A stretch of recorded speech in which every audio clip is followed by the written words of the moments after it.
Hello friends, last lecture में આપણે जुदा जुदा प्रकारना polymers Zoya. Copolymer, phenol formaldehyde resin, phenol formaldehyde polymer, melamine resin, melamine polymer. त्यार पछी आपणे रबर स्टार्ट कर्युं। तो मैं लास्ट टाइम आपने कीधेलुं कुदरती रबर कई रीते मळे ए दुग्ध रबर। आ कुदरती रबर विषे हवे जरा वधु डिटेल में जईए।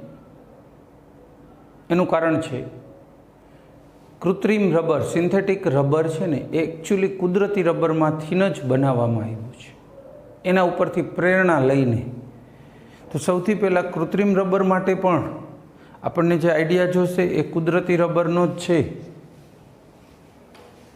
कुदरती रबर छे एने आ रीते स्ट्रक्चराइज करी शकाय। जरा जोईए कुदरती रबर।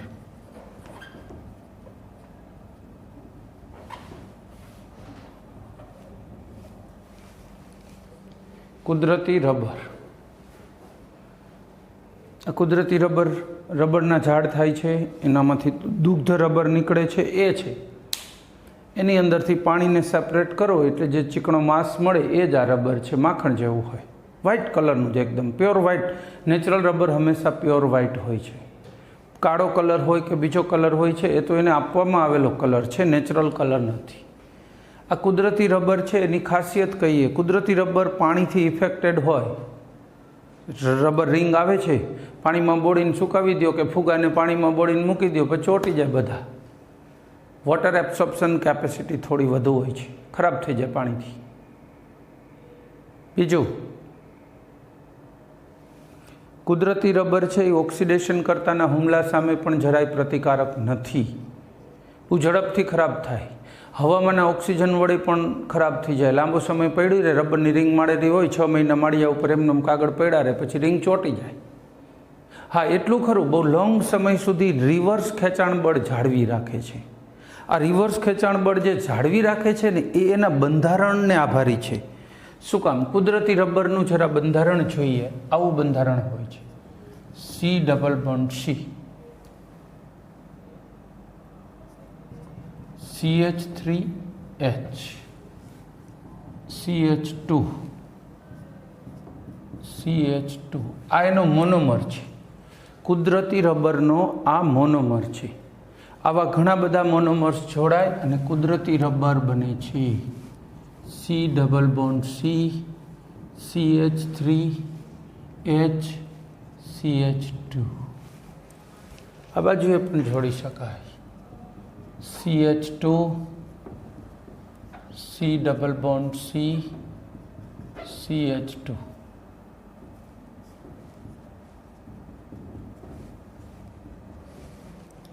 जो सीस रचना है, सीस ट्रांस अने सीस बे समघटको होय, भौमितिक समघटको। आ डबल बंध ने धरी बनावो एटले बंने CH2 एक साइडे छे, समान समूह। अहींया पण धरी बनावो तो बंने एक साइडे छे डबल बंधनी, एटले आने सीस रचना कहेवाय। आ सीस आइसोप्रीन, आना मोनोमर ने आइसोप्रीन कहेवाय। आनो मोनोमर जो अहींया बाजुमां लखी दઉં છું।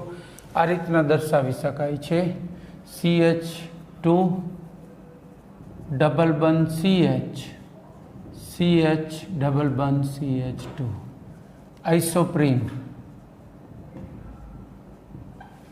ए आनो मोनोमर छे। CH3 रही गयो ने एक, CH3, बस आइसोप्रीन कहेवाय।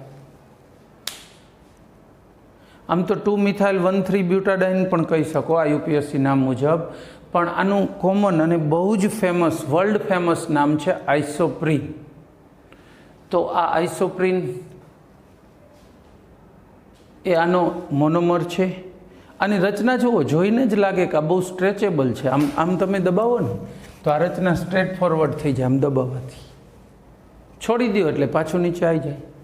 खेंचो आने तो स्ट्रेचिंग थाय, आ ऊपर आवी जाए, पाछी लाइन बनी जाए, स्ट्रेचिंग थाय, पाछुं छोड़ी दो, मूळ अवस्था धारण करे। एटले आ बंधारणनी विशिष्ट खासियत छे कि आनुं खेचाण बळ रिवर्से जळवाई रहे छे अने स्ट्रेचेबल छे, इलास्टिसिटी आवी गई। तो आनी जे प्रॉपर्टी है रबरनी ડિપેન્ડ્સ ઓન સ્ટ્રક્ચર, એના બંધારણ ઉપર ખૂબ ડિપેન્ડ છે. આ છે એનું સ્ટ્રક્ચર કુદરતી રબરનું. આ કુદરતી રબર આપણે કીધું એમ ઓક્સિડેશન કરતાનો પ્રતિકાર નથી કરતું, કાર્બનિક દ્રાવકોમાંય ખરાબ થઈ જાય, ઓઇલ વગેરેથી નહીં ખરાબ થાય. કુદરતી રબર ઉપર ઓઇલ પડે તો એ રબર ખરાબ થઈ જાય. કુદરતી રબરની એક બીજી એક ખાસિયત છે, 283 કેલ્વિનથી નીચું તાપમાન જાય 10 સેલ્સિયસથી તો એ બરડ થઈ જાય છે, બ્રિટલ. તમે એટલા નીચા તાપમાને રબરની રિંગને લઈ જાઓ અને પછી જો એ રિંગને કોઈ ઉપર ચડાવવાની કોશિશ કરો તો તૂટી જાય, ચડે નહીં, ઇલાસ્ટિસિટી જતી રહે. એ જ રીતે જો એને 335 કેલ્વિનથી વધુ તાપમાને લઈ જવામાં આવશે તો એ નરમ થઈ જશે. ખેંચો તો ખેંચાય ખરું, પણ રિવર્સી ખેંચાણ ન થાય, પોળું થઈ જાય, ખરાબ થઈ જાય રબર. તો એ બહુ નરમ થઈ જાય છે. હવે આપણું જે ઓપરેટિંગ ટેમ્પરેચર છે રબર માટે ટાયરોમાં ને એવા કામમાં, જે ઇન્ડસ્ટ્રીયલ મોટો ઉપયોગ છે એ ટાયરમાં છે, અને ત્યાં તો આટલું તાપમાન ચાલે નહીં. ટાયર ઉનાળામાં તાપમાન એનું 335થી નેચરલી વધારે હોય. એટલું જ નહીં, જ્યારે એ ફરે છે કાર વગેરે તો ત્યારે પણ એનું ટેમ્પરેચર અપ જાય છે. પ્લેનના નાના ટાયર હોય તો પ્લેન ઉપડે ત્યારે એનું ટેમ્પરેચર ખૂબ વધી જાય, પૂરા પ્રેશરથી હોય, ઉતરે ત્યારે પણ એવું બ્રેક લાગેલી હોય, ગરમ થઈ જાય ટાયર ફૂલ. તો આ બધા હેતુથી આ ચાલતું નથી કુદરતી રબર. આ એની મર્યાદા છે. ઉપયોગિતા મેં તમને કાલે કીધી હતી, rubber band, eraser, hand gloves doctor operation ટાઈમે પહેરે છે, બાળકોના રમવાના ફુગાઓ એ આના હોય છે, બલૂન્સ. અને આની મર્યાદા કીધી. હવે આગળ વધીએ. આ મર્યાદા દૂર કરીને ચાર્લ્સ ગુડિયર નામના સાયન્ટિસ્ટે, જો આ સાયન્ટિસ્ટોની લાઈફ આપણને એમ કે બહુ આનંદદાયક હશે, કરોડોપતિ બની ગયા, ખૂબ કમાણા, બધું નહીં. ચાર્લ્સ ગુડિયરનું ઘરનું છેલ્લામાં છેલ્લી વસ્તુ વેચાણમાં હતી. એને નક્કી કર્યું કે હવે આ છેલ્લી વસ્તુ છે ઘરમાં, હવે કશું જ વેચવા જેવું નથી રહ્યું. મોટું મકાન પણ એનું વેચી નાખેલું, ઝૂંપડા જેવા એરિયામાં બીજાની જગ્યામાં રહે. હવે એને નક્કી કર્યું કે આ છેલ્લી વસ્તુ છે, શોધાય તો ભલે, બાકી પૂરું, હવે શોધ બંધ કરવી પડશે. અને એને શોધ મળી ગઈ. કુદરતી રબરની અંદર સલ્ફર ઉમેરીને ગરમ કરવામાં આવ્યું. તો થયું એવું કે એનાથી એ રબર ખૂબ જ મજબૂત થઈ ગયું. આ રબરને એને વલ્કેનાઇઝ્ડ રબર એવું નામ આપ્યું, અને આ પ્રોસેસને વલ્કેનાઇઝેશન. તો હવે વલ્કેનાઇઝ્ડ રબરનું સ્ટ્રક્ચર અને એની વાત કરીએ. જો કુદરતી રબરમાંથી બનેલું છે એટલે આ સ્ટ્રક્ચર આમનામ રહેશે, આની અંદર એડ ઓન થશે, ઉમેરાશે. Vulcanised rubber.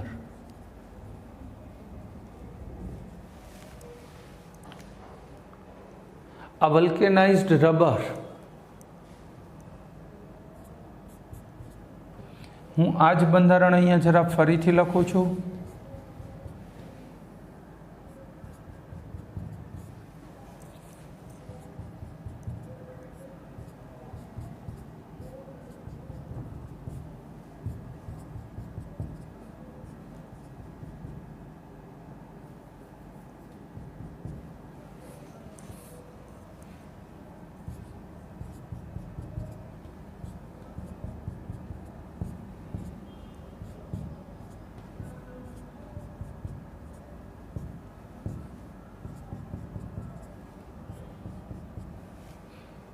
આ સેમ અણુ બીજો લખ્યો છે, બંને નેચરલ રબરના જ અણુઓ છે.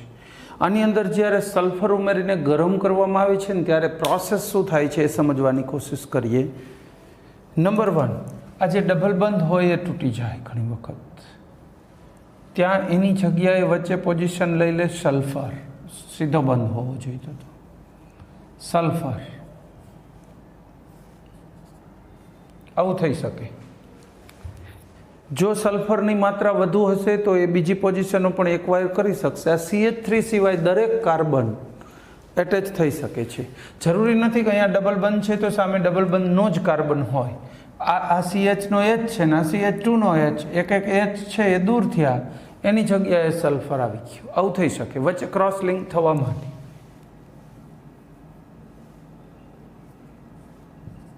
આવું ક્રોસ લિંકિંગ થવાથી, તિર્યક બંધો બનવાથી આની મજબૂતાઈમાં અનેક ગણો વધારો થઈ જાય. આપણા જે ટાયરો છે અત્યારે વાહનોના, એ બધા આ જ છે, વલ્કેનાઇઝ્ડ રબર. તો એ આટલું મજબૂત બનાવી શક્યા એનું કારણ આ સલ્ફર જ છે. રહી વાત આ પ્રોસેસની, આ પ્રોસેસ કરવા માટે, વલ્કેનાઇઝેશનની પ્રોસેસ કરવા માટે આની અંદર ઝીંક ઓક્સાઇડ જેવો યોગશીલ પદાર્થ ઉમેરવામાં આવે છે. કારણ કે સલ્ફર સાથે લગભગ 140 ડિગ્રી એવા ટેમ્પરેચરમાં આને લાંબો સમય ગરમ કરો એટલે બને છે, નો પ્રોબ્લેમ. પણ એમાં પ્રોબ્લેમ એક છે, 4 થી 5 કલાક લે એટલે કોસ્ટિંગ વધી જાય. તો એનો એક સરળ રસ્તો છે, ઝીંક ઓક્સાઇડ જેવો યોગશીલ પદાર્થ ઉમેરી દો. આની અંદર ઝીંક ઓક્સાઇડ ઉમેર્યું હોય સલ્ફરની સાથે, પછી ગરમ કરો એટલે અડધા પોણા કલાકમાં પ્રોસેસ થઈ જાય છે. સામાન્ય રીતે 5% સલ્ફર ઉમેરવામાં આવે છે, જે ટાયરનું રબર બનાવી આપે. તમને ખબર હોય તો હેવી બેટરી હોય ને, ટ્રેક્ટર, ટ્રક, એમાં બધે એ બેટરીનું આવરણ, એ કાળા કલરની જે બેટરી છે એ રબર જ છે. પ્લાસ્ટિક જેવું કદાચ થોડું લાગતું હશે, પણ એ રબર છે. આવું વલ્કેનાઇઝ્ડ રબર, એની અંદર 30% જેટલો સલ્ફર ઉમેર્યો હોય વલ્કેનાઇઝેશનમાં. હાઈલી સલ્ફરાઇઝ્ડ કરી દીધું, હાઈલી સલ્ફર ઉમેરીને ગરમ કરેલું છે, એ બેટરીના આવરણનું રબર બનાવશે. 30% સલ્ફર અને 5% સલ્ફર ટાયરોનું રબર બનાવશે. આ રબરની ખાસિયત એ છે, પાણીથી બિલકુલ ખરાબ નથી થતું, કાર્બનિક દ્રાવકોનો પ્રતિકાર કરે છે, ભલે બહુ સ્ટ્રોંગલી નહીં પણ છતાં સારો એવો. એ સિવાય ઓક્સિડેશન કરતાના હુમલા સામે પ્રતિકારક છે. એટલે આ રબરનો ઉપયોગ કુદરતી રબર કરતાં અનેક ગણો વધુ થાય છે. આમાં શું છે, જે જગ્યાએ કુદરતી ચાલે ત્યાં ચાલે એવું નથી કહેતો, પણ ઔદ્યોગિક રીતે કુદરતી રબર માંડ 15% નેચરલ સ્વરૂપમાં વપરાય. 80-85% કુદરતી રબરનું વલ્કેનાઇઝેશન કરીને વર્લ્ડમાં વપરાય છે. એટલે એમ વપરાશ વધુ છે. ઓકે, તો આ થયું વલ્કેનાઇઝ્ડ રબર. હા, એક આની બાબત છે, આની સ્થિતિસ્થાપકતા કુદરતી રબર જેટલી સચોટ હોતી નથી, પણ મજબૂતાઈ એના કરતાં ઘણી ઝાઝી હોય, તૂટે નહીં સહેલાઈથી. ત્યાર પછી વાત કરીએ હવે સિન્થેટિક રબર, માણસો દ્વારા બનાવેલું રબર, કૃત્રિમ રબર. હવે કૃત્રિમ રબર છે ને, એ કુદરતી રબરના અણુમાંથી પ્રેરણા લઈને બનેલું છે. આ આઇસોપ્રીન છે, આઇસોપ્રીન, આમાંથી પ્રેરણા લીધી અને આ CH3 ને ક્લોરીનથી રિપ્લેસ કરી નાખ્યું. એટલે કૃત્રિમ રબરમાં પહેલું રબર જોઈશું નિયોપ્રીન અથવા પોલીક્લોરોપ્રીન. તો આ પહેલું રબર છે કૃત્રિમ રબરમાં.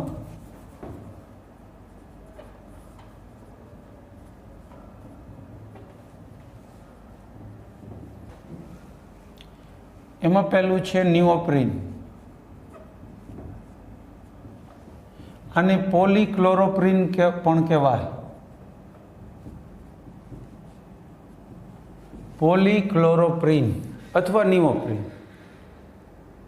આ રબર માટે હવે વાત કરીશું નિયોપ્રીન.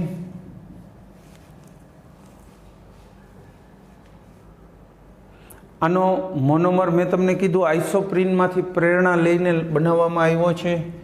CH2 CH2 આ છે આનો મોનોમર. 2-chloro-1,3-butadiene. અને આનું બીજું રનિંગ નામ છે, એટલે કે IUPAC ના હોય એવા નામને પ્રચલિત નામ કહેવાય. તો પ્રચલિત નામ છે ક્લોરોપ્રીન. એ નામથી જ વધુ ફેમસ છે. આ ક્લોરોપ્રીનનું હોમોયોક્સિલ પોલિમરાઇઝેશન કરવામાં આવે છે. પોલિમરાઇઝેશનનું નામ છે હોમોયોક્સિલ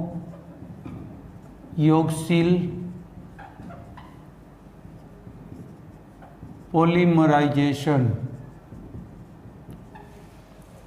હોમોયોક્સિલ પોલિમરાઇઝેશન કરવાથી આનું પોલિમરાઇઝેશન થઈને આવો અણુ બને છે, વચ્ચે બે બંધ તૂટી જાય, 1,3 પોઝિશન ઉપર તૂટી જાય અને વચ્ચોવચ્ચ બની જાય અહીંયા CH2CCl ડબલ બોન્ડ CH2. આને કહેવાય પોલીક્લોરોપ્રીન. જો હોમોપોલિમરના નામકરણમાં મેં તમને કીધેલું પોલી શબ્દ લાગે, મોનોમરના નામને પોલી શબ્દ લગાવો એટલે એક પોલિમરનું નામ થાય, પણ આનું એક વિશેષ પ્રચલિત નામ છે નિયોપ્રીન.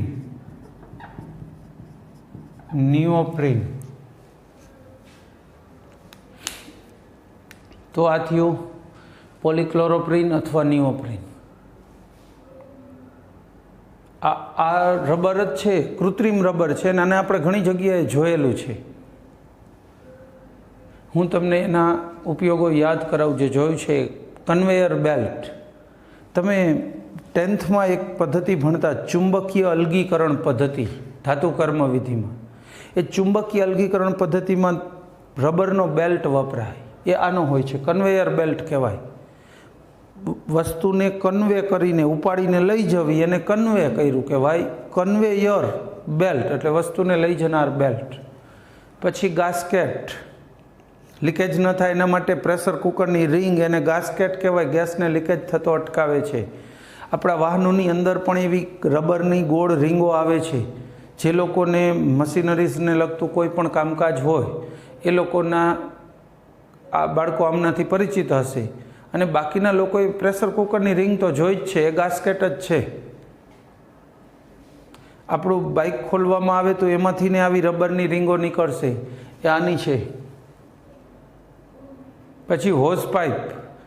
હોઝ પાઇપ એટલે રબરના પાઇપ. દાખલા તરીકે જો દરેક કારમાં રેડિએટર હશે, રેડિએટર, ટ્રેક્ટર, કાર, એને ઠંડુ રાખવા માટે એ રેડિએટરમાંથી પાણી નીકાળતો પાઇપ અથવા રેડિએટરમાં લઈ જનાર પાઇપ હોઝ પાઇપ કહેવાય. રબર પાઇપ હોય, પ્લાસ્ટિક ના હોય, લોખંડ ના હોય. એ રબર પાઇપ છે ને એ આની જ હોય છે, પોલીક્લોરોપ્રીન. બરાબર. તો આ પેલું સંશ્લેષિત રબર થયું, માણસો દ્વારા બનાવેલું. બીજું આપણે પહેલાં એક ભણી ગયા છીએ, SBR, સ્ટાયરીન બ્યુટાડાઇન રબર. અને ત્રીજું થશે બુનાએન.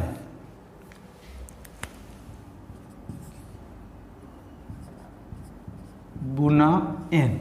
આને નાઇટ્રાઇલ રબર પણ કહેવાય. બુનાએનનું બીજું નામ શું છે? Nitrile rubber. આના બે મોનોમર છે, એટલે કે આ કોપોલિમર છે. બે મોનોમર કયા કયા? CH2 double bond CH, CH2, 1,3 butadiene, એક મોનોમર. બીજો મોનોમર છે એક્રિલોનાઇટ્રાઇલ.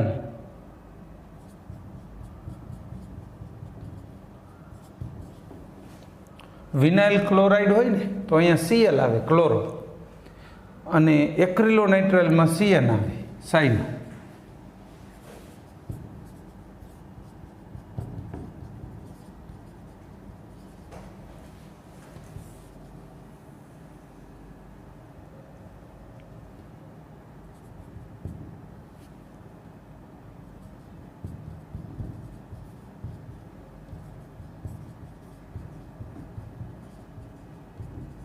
જો આ યોગશીલ છે, સંઘનન નહીં, આમાં કોઈ નાના સાદા અણુ મુક્ત થતા નથી, સ્ટેપ બાય સ્ટેપ પ્રોસેસ નથી.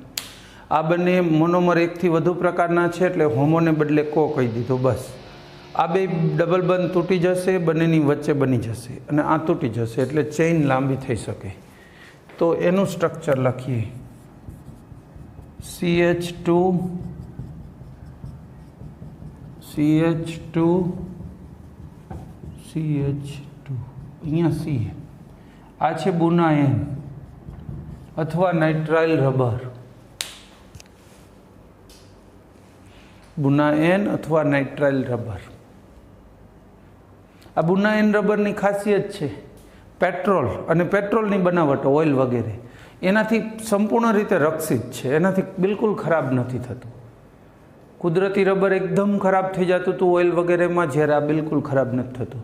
પેટ્રોલની ટાંકીનું જે અંદરનું આવરણ હોય છે એ આનું બનાવી શકાય છે. બાઇકમાં જ્યાં ઓઇલની ટેન્ક આવે, ઓઇલ આપણું જે મેઇન એન્જિન હોય ને એની અંદર એન્જિન ઓઇલ હોય, એના જે સીલ હોય ને એ આના હોય, ઓઇલ સીલ કહેવાય. એટલે પેટ્રોલની ટાંકીમાં આવરણ અને ઓઇલ સીલ આના હોય છે. પછી પેટ્રોલ ડીઝલ ભરવાની પાઇપ, જો પેટ્રોલ પંપે જાય એટલે એક નોઝલ હોય આપણી ટેન્કમાં રાખી દે, પણ એ નોઝલને જોડતી જે પાઇપ હોય છે ને એ હોસ પાઇપ કહેવાય, એ આની હોય છે. આની ચાલે પોલીક્લોરોપ્રીન, પણ મોટા ભાગે આની હોય છે. આ વધુ બેટર છે. એમાં શું થાય કે લાંબા સમયે ખરાબ થતી હોય એવી પાઇપ ચાલે નહીં, જરા રિસ્કી થઈ જાય, એટલે ત્યાં આની જ પાઇપ હોય છે. તો આથી એના ઉપયોગો, પેટ્રોલનું જે ટેન્કર હોય ને, પેટ્રોલ પંપે ઠલવવા આવે છે ટેન્કર, એની અંદરની સાઈડ રબર લાઇનિંગ જ હોય. નહીંતર શું થાય, રસ્તામાં આવતું હોય ને ક્યાંય કોઈ બીજા વાહન સાથે ઘસાય તો ગરમી ઉત્પન્ન થાય, ટેન્કર આગ પકડી લે. ડ્રાઈવર પેટ્રોલ પંપે પહોંચવાને બદલે ઉપર પહોંચી. એવું ના થાય એટલા માટે અંદરનું રબરનું લાઇનિંગ કરવામાં આવે. લાઇનિંગ એટલે અંદર કોટિંગ કરે રબરનું, એ જ. હવે આ બધા ઉપરથી એક તારણ કાઢીએ. જો પેલો કુદરતી રબરનો મોનોમર મેં રાખ્યો જ છે આઇસોપ્રીન, એમાંથી જે આ બને છે ને એના માટે વિચારો. આઈધર એમાં થોડોક ફેરફાર કરીને મોનોમર બનાવ્યો તો હોમોપોલિમર બનશે, અથવા એ જ અણુ રાખવો હોય કદાચ મોનોમર તરીકે, આ બ્યુટાડાઇન અણુ, આ જનરલી મોનોમરમાં ચાલે, અથવા બ્યુટાડાઇનનું વ્યુત્પન્ન હોય, એ પણ બ્યુટાડાઇનનું વ્યુત્પન્ન કહી શકો, મિથાઇલ વ્યુત્પન્ન, આ ક્લોરો વ્યુત્પન્ન. જો બ્યુટાડાઇન વાપરવાના હોય તો અન્ય મોલેક્યુલ અંદર ઉમેરો અને કોપોલિમર બનાવો. એટલે જે સિન્થેટિક રબર છે, જે કાંઈ પણ સ્ટાયરીન બ્યુટાડાઇન હોય તોય ભલે, એમાં આઈધર 1,3 બ્યુટાડાઇન ડાયરેક્ટ વપરાય છે અથવા એનો ડેરિવેટિવ. જો ડેરિવેટિવ એટલે એનો વ્યુત્પન્ન વાપરશો તો હોમોપોલિમરાઇઝેશન થશે, અને એને ખુદને વાપરશો તો કોપોલિમરાઇઝેશન થશે. તો આ હોમોપોલિમરાઇઝેશન અને કોપોલિમરાઇઝેશન થયું. અહીંયા રબરની વાત પૂરી થાય છે. ચેપ્ટર હવે આપણા એન્ડ તરફ જઈ રહ્યો છે. ઓલમોસ્ટ બધા જ ટોપિક કવર થવા જઈ રહ્યા છે. હવે લાસ્ટ ટોપિક ઉપર જઈએ.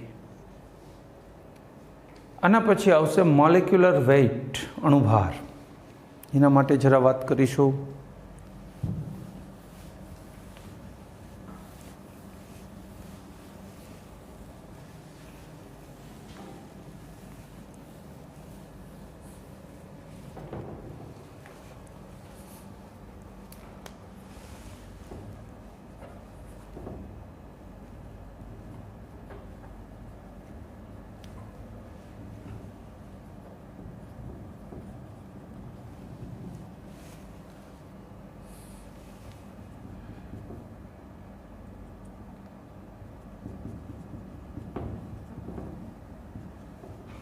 આ છે કયો અણુ થશે? Vinyl chloride. Vinyl chloride. આનું પોલિમરાઇઝેશન કરો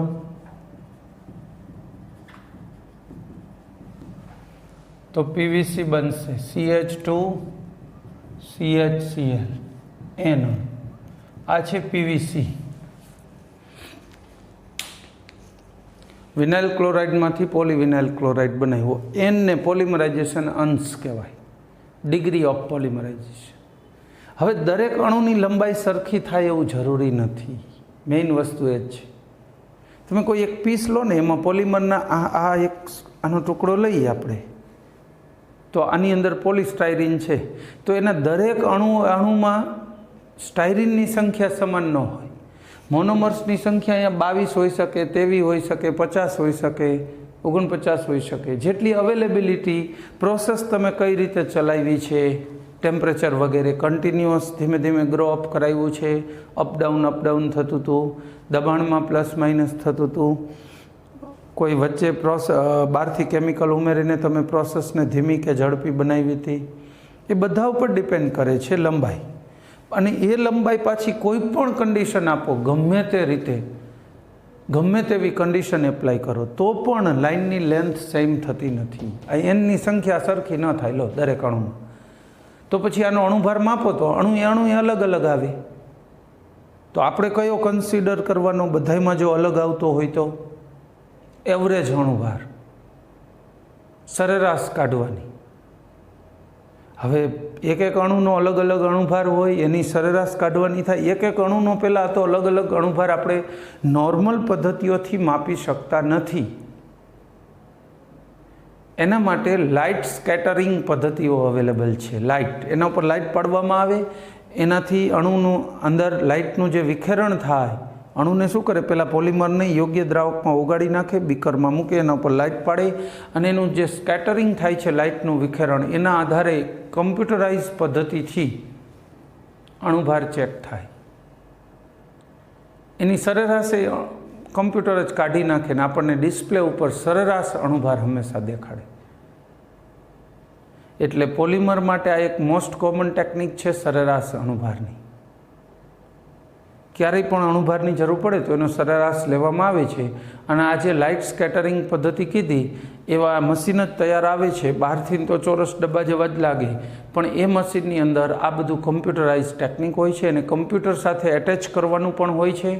સેમ્પલ ટ્યુબની અંદર ઓગાળીને આનું સેમ્પલ ભરી દેવાનું છે. ખાલી 0.5 ગ્રામ નહીં, 100 મિલીગ્રામ એટલે 1 ગ્રામનો 10મો ભાગ હોય ને ખાલી પોલિમરનો, એને ડિઝોલ્વ કરીને માપો ને તો પણ અણુભાર પરફેક્ટલી માપી આપે છે. બહુ મોટા સેમ્પલની જરૂર હોતી નથી. અને પ્રોફેશનલ એવી લેબ પણ હોય જ્યાંનો અણુભાર આપણને શોધી આપે. આની લેબ સામાન્ય રીતે બરોડા સાઈડે, બરોડા આજુબાજુમાં હિંમતનગર, પેલા શું કહેવાય, વલ્લભ વિદ્યાનગર, ત્યાં પોલિમર ઉપર રિસર્ચ પણ થાય છે. MSc વગેરેમાં પોલિમર સબ્જેક્ટ લઈને રિસર્ચ થાય છે. તો ત્યાં એની બધી અવેલેબિલિટી ખરી લેબની હાથે. બીજી લખનઉ એક મોટી એનાલિટિકલ લેબ છે. લગભગ તમામ પ્રકારના કેમિસ્ટ્રીના લેબના સાધનો અવેલેબલ છે. તો જે લોકોને લેબ કરાવવાની હોય, પૂના, લખનઉ આ એવા સેન્ટર છે કે જ્યાં કેમિકલ લેબ અવેલેબલ છે. કોઈ પણ વસ્તુ પોલિમર હોય તો એનો અણુભાર શોધવો હોય, બીજું કોઈ પણ એનાલિસિસ કરવું હોય તો ત્યાં થઈ શકે. ઓકે, ત્યાર પછી હવે જોઈશું બાયોડિગ્રેડેબલ જૈવ વિઘટનીય પોલિમર.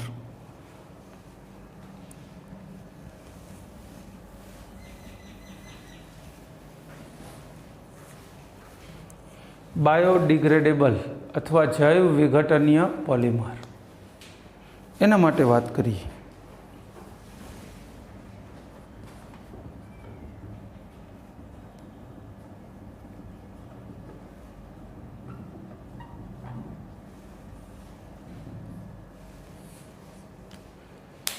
હવે સામાન્ય રીતે આપણે જે પોલિમર વાપરીએ છીએ, આ પોલિસ્ટાયરીન હોય, પોલીઇથિલિન હોય, PVC પાઇપ હોય કે અન્ય પોલિમર હોય, એની એક બહુ મોટી મર્યાદા એ છે વપરાશ પછી શું. તમે જ્યારે વપરાશ પછી બહાર થ્રો કરો છો તો મોટી મુશ્કેલી છે. એ વર્ષોના વર્ષો સુધી સૈડા વગર પડ્યું રહે છે. કેટલીય માઠી અસરો ભોગવવી પડે છે. પછી કોરોના આવે કે અન્ય વાયરસ આવે, સ્વાઇન ફ્લૂ આવે, કોઈ પણ રોગ આવે છે. મેરેજ બેરેજ હોય છે મોટા સિટીમાં, મોટા માણસોના મેરેજમાં તમે જોશો પાર્ટી પ્લોટ જેવી જગ્યા મોટી લીધી હોય, JCBથી અખાડો કરે, પ્લાસ્ટિકના ગ્લાસમાં છાશ વગેરે પીવે, ડિસ્પોઝેબલ હોય કે એ ડિસ્પોઝેબલ પણ હોય છે પ્લાસ્ટિક, અને એ બધી ખાડામાં નાખીને દાટી દે. ત્યાં સડતી તો છે જ નહીં, એનું ડિગ્રેડેશન થતું જ નથી. પર્યાવરણમાં બહુ મોટું નુકસાન પહોંચાડે, જમીનને ખરાબ કરે છે, એની અંદર બેક્ટેરિયા ફૂગ વગેરે થશે. હવે વર્ષોના વર્ષો અંદર બેક્ટેરિયા ફૂગ વગેરે રહ્યા એવી કન્ડિશનમાં તો એની કેટલીય પેઢીઓ બદલી જાય, એના કારણે એનામાં કોઈક ચોક્કસ પ્રકારની ખાસિયત આવી જાય અને એ આપણને નડી શકે છે. કંઈ નહીં, બિસ્લરીની ટૂંકમાં બહારથી પાણીની બોટલ લઈએ, બિસ્લરી એક જ કંપની જવાબદાર છે એવું તો બિલકુલ નથી, બધી કંપનીઓ છે, પણ બેઝિકલી મિનરલ વોટર બહારથી પીએ પછી શું કરીએ છીએ, બોટલનું બહાર થ્રો કરી દઈએ. આવી બોટલોનું થયું શું એવું ક્યારે વિચાર્યું હોય તો કહું કે આ બોટલો તરતા તરતા દરિયામાં જતી રહે, ઉડતા ઉડતા દરિયામાં જતી રહે ને તરતા તરતા બહુ ઊંડા દરિયા સુધી જતી જાય, બહુ દૂર ને દૂર જતી જાય છે. 6 વર્ષ પહેલાં એક સર્વેમાં NGO નોન ગવર્મેન્ટલ ઓર્ગેનાઇઝેશને એવો સર્વે કર્યો હતો કે 120 કિલોમીટર દૂર નીકળી ગઈ છે બોટલો દરેક દરિયા કિનારાથી. અત્યારનો સર્વે કરે તો મને નથી લાગતું કે કોઈ ભાગ બાકી હોય દરિયાનો. દરેક જગ્યાએ આ બોટલો પહોંચી ગઈ છે તરતા તરતા. હવે માછલીઓ કે જે દરિયાઈ સજીવો છે એના બ્રેઇન આપણા જેટલા વિકસિત નથી. એ નક્કી કરે કે આ ખાદ્ય પદાર્થ નથી. એમની ખાવાની ટેકનિક પણ જરા વિચિત્ર છે. મોઢું ખોલીને દરિયામાં ગતિ કરે, જે રસ્તામાં આવ્યું એને ઓરી જાય. વેલ માછલી હોય કે બીજી માછલી. હવે એમાં બોટલો ગળી જાય છે, એના શરીરમાં એ ફસાય છે. જે આપણે જોઈએ છીએ પ્લાસ્ટિક ખાઈને ગાયોની જે હાલત થાય છે એનાથી ખરાબ હાલત માછલીઓની ત્યાં થાય છે. એ માછલી કોહવાઈ જાય, સડે, નળ ખરાબ થાય, એ પાણીને ગંદુ કરે. એના કારણે બીજી માછલીઓ રોગિષ્ટ બને અને આ રોગચાળામાં માછલીઓની વસ્તી ઘટી જાય તો એની અસર અલ્ટિમેટલી માણસો ઉપર પડશે. 70% વસ્તી માંસ અને માંસાહારી પ્રોડક્ટ ઉપર જીવે છે, માંસાહારી છે. ઘણા બધા દેશ, જાપાન જેવા, જે લોકો સી પ્રોડક્ટ, સી ફૂડ ઉપર જ જીવન વિતાવે છે. સી ફૂડ, દરિયાઈ જે આ પ્રાણીઓ છે એનું જ ફૂડ તરીકે ઉપયોગ કરે છે. એટલે જૈવ વિઘટનીય પોલિમરની આવશ્યકતા ખૂબ છે. એવો પોલિમર હોવો જોઈએ કે વપરાશ કરી લ્યો, હવે બહાર થ્રો કર્યો, અઠવાડિયા 15 દી નહીં તો ભલે મહિના 2 મહિનામાં ડિગ્રેડ થઈ જવો જોઈએ. પર્યાવરણમાં એ સમસ્યા ઊભી કરવો જોઈએ નહીં. આવા ઓટોમેટિક જે ડિગ્રેડ થાય એવા પોલિમરને બાયોડિગ્રેડેબલ અથવા જૈવ વિઘટનીય પોલિમર કહેવાય.